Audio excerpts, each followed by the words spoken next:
Hi all, I'm back from vacations. If you were wondering why I didn't publish videos anymore, I didn't give up. I'm keeping doing it.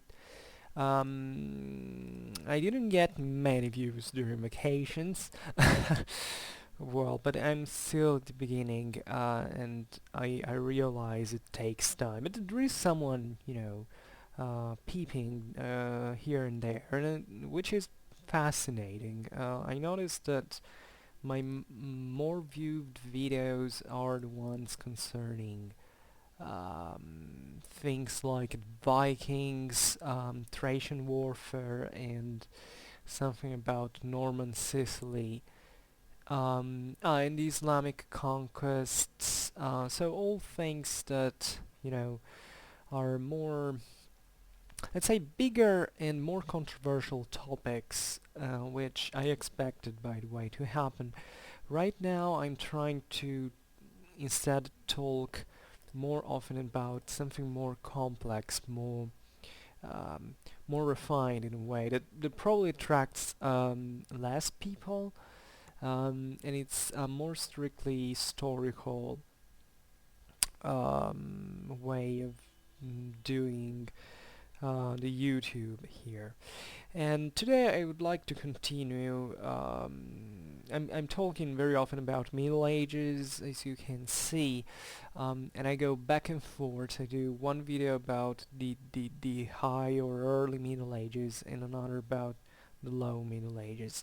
And as the more perceptive of you have surely noticed, I'm very much into the post-Carolingian Age, meaning how Europe shaped after the disgregation of the Carolingian Empire. It's not really my topic as a historian. I never studied it thoroughly, nor I have ever written anything about it. But in the last times, I think it's important to talk about it. It's something that I feel we have to take off of our chest as much as we know about it, because it's something that I never see discussed around the internet. It's a strictly social and, if you want, a political problem that people are usually not so much interested. I mean, who is not interested about Charlemagne's campaigns, right? Nobody cares about what happened when the Carolingian Empire disgregated, but that's really very important genetic moment um, for European medieval history and society. And in particular today I would like to address once again the relationship. I already made a video about it, but I want to get a bit deeper again into this. The relationship between lay and ecclesiastical power during um, the post-Carolingian age, or at least still the Carolingian age, but in during its decadence. Um, and and I would like to briefly address, first of all, the concept that the problem of the lay power and ecclesiastical power at the highest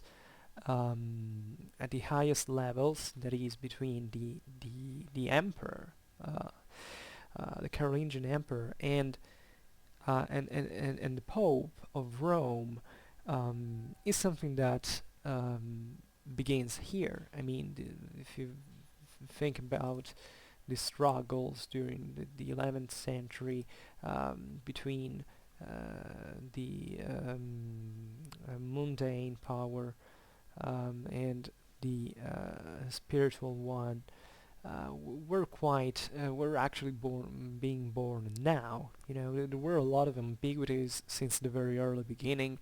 The same Charlemagne had a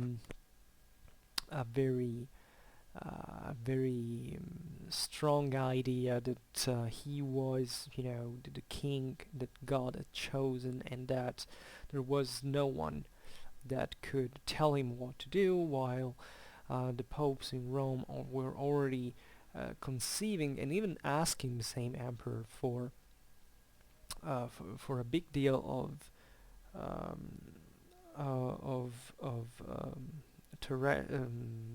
of earthly power, by even asking pieces of land. hmm? Even the whole central and southern Italy, technically speaking, up to Sicily, excluded. Um, but so we can say that in the Carolingian Age, there was a lot of debate regarding this specific topic. But in a certain sense, the disgregation of the Carolingian Empire brought a sort of end to it, because Rome was essentially still ruled by, not really by the Pope, but by the aristocracies that were there. So there was a lot of international political gaming, but at the same time, the same struggle between laymen and clergymen was occurring in the same Rome. The Carolingian Empire collapsed. So even these figures, these royal figures that you find beyond the Alps in France and Germany, um, were powerful, but not really powerful enough to demand so much to the Pope in terms of um, let's say, of requests in terms of power at expenses of the Church. And the struggle of the investitures, and what eventually brought um, to the clash between Gregory the Seventh and Henry the Fourth, was revived at that point, because that was the moment in which the whole Europe was re growing back, and international relationships were stronger, and the problem between empire and papacy began once again to be felt. Um, and therefore, however, what had been already said during the Carolingian Age really kept things open, because eventually, as I was saying, the problem was not settled, and it would revive in the following centuries. Um, we have obviously the falsifications, the donation of Constantine, a lot of experimentation, even a very fantasious one. I don't know if you have ever read the donation of Constantine. It talks about dragons, about there is a lot of anachronism, you know, but it kind of reflects. I mean, it's not an ingenuous storytelling, not at all, not and not just for the aim that this document really had, um, but also because it makes you better understand what were the horizons in those times, and how things were eventually crumbling, and how there wasn't, I mean, politically speaking, and how there wasn't a unitary system that could address and define well those problems. So with this premise, we go, however, to one thing, one aspect of this the relationship between emperor and papacy, and more in general between laymen and clergymen, um, uh, in the terms of certain um, mm, of an agreement. That there was, especially between the same clergymen, because the church wasn't unitary at all, not even during the time of Charlemagne, not in spite um, of all the efforts to standardize and to create a sort of para-statal structure through the church. There was an agreement between the clergymen which brought to a certain success, at least in certain measure, that had very important socio-economical developments, and even institutional ones afterwards, which was the defense of the huge land estate that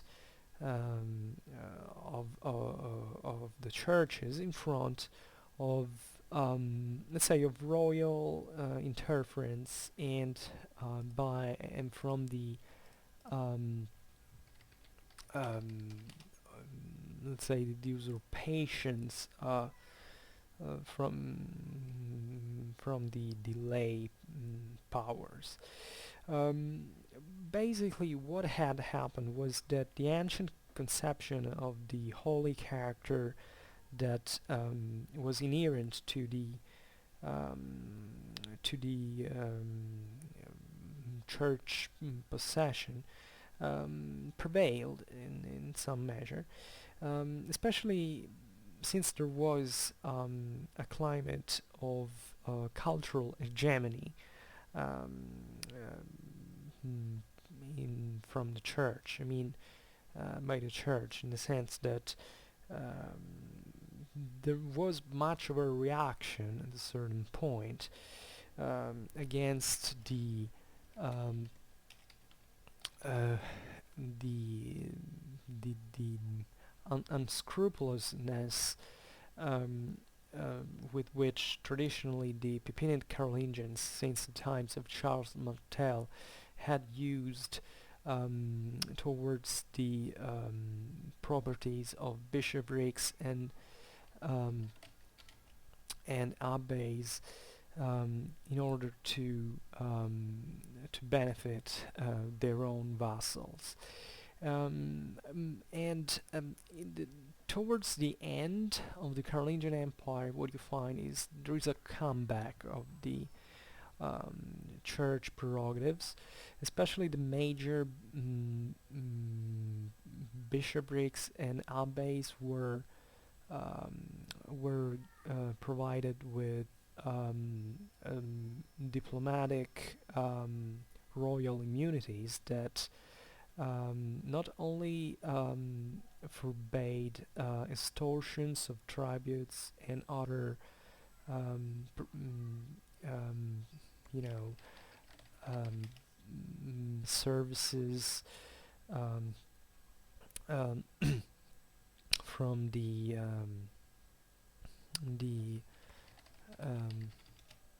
farmers, the growers of ecclesiastical lands, but they also prohibited to the public officials to enter in the ecclesiastical lands uh, to to to produce every kind of act of force. Mhm. Even if there were reasons of police or in order um, to carry out um, a juridical process, um, for instance, to direct, at the time it was told, public placitum. But in this comeback of ecclesiastical prerogatives, there was one characteristics that really went straight from the potential that was inherent to this transformation, because the the base of estates that belong to the ecclesiastical um, entities um, tended um, to actually converge, probably to converge all the times, because in post-Carolingian society this was the case, with the functionment of their own military um, uh, or their own military clienteles, and um, and together with the peculiar traditions of stability and religious autonomy. And this meant that basically the the church was politically oriented in the same sense, um, in which, in parallel, there was that other was acting um, that other convergence meeting point of economical structures and warrior traditions that was proper of those lineage, that is, parental groups of of powerful people, in which aristocracy was articulated, and therefore this was translated into a political fragmentation that really contrasted with the unitary idea of the kingdom and of the same church, that was especially so dear to the same cultural traditions of the church. So what we have seen here is in this video, and that I hope to make it clear now, is that the post-Carolingian society was really uniform, whether it was lay or ecclesiastical.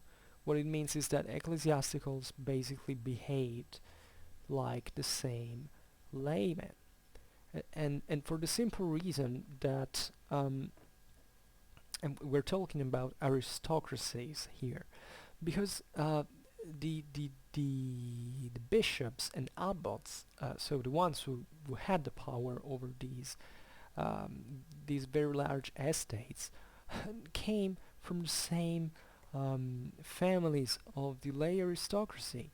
So they shared the same values, the same education, at least from an ethical point of view, which was quite often a warlike ethics. It's quite interesting.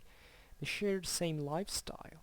They were, normally we say, yeah, there were guys that were meant to be warriors because they had to inherit eventually on their own, and became therefore lay men of power, and the others were sent to become monks and eventually abbots and stuff like that, or maybe priests and eventually bishops. But the situation was much more blurred, much more blurred than this, because there was a lot of similarity that was shared. There were, by the way, people who could, as it kept happening during even the modern or contemporary age, I mean, certain people were already ecclesiastics, but their older brothers suddenly died, and they had to become lay once again and become counts. And coming back to the kind of lifestyle, or there were also very great warriors that at a certain point decided they wanted to give up arms and to become monks, to live a different kind of life. So these are all experiences that happen during the same time, and it's crucial to understand how these the culture from which bishops and abbots stemmed was actually the same one of the aristocracy. And more meaningful, once again, finally, as we were saying before, what happened in terms of political um, fragmentation happened in the same way in the church. mm. Obviously, the church in this way was a bit different, especially in certain areas of Europe. Let's say that the areas where um, you know, especially in France, I think the situation, the difference between laymen and clergymen was much more blurred in this sense because France had already a much more verticized society.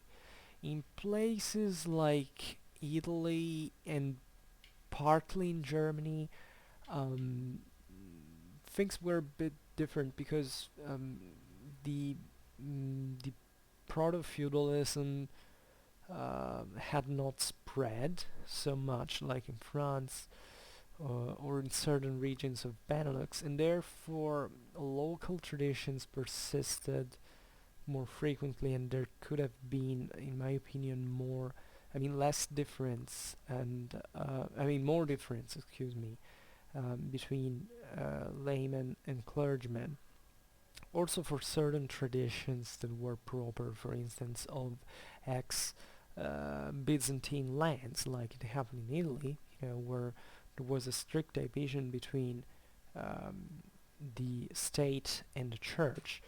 Um, Even though, even in the Eastern Roman Empire, was something similar, for which the highest clergymen were obviously coming from the noblest families in the empire.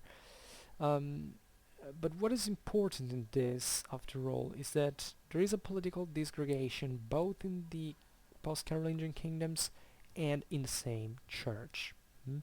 The church eventually made it before the kingdoms, because this is something that, to reverse this trend, because this is something that happened over the centuries. mm.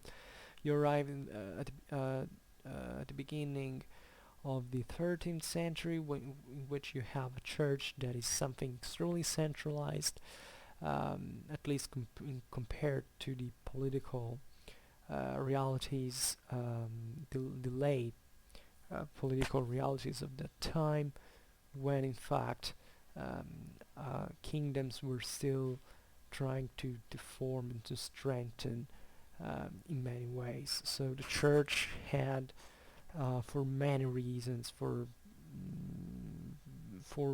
a certain political culture, a much more unitary asset.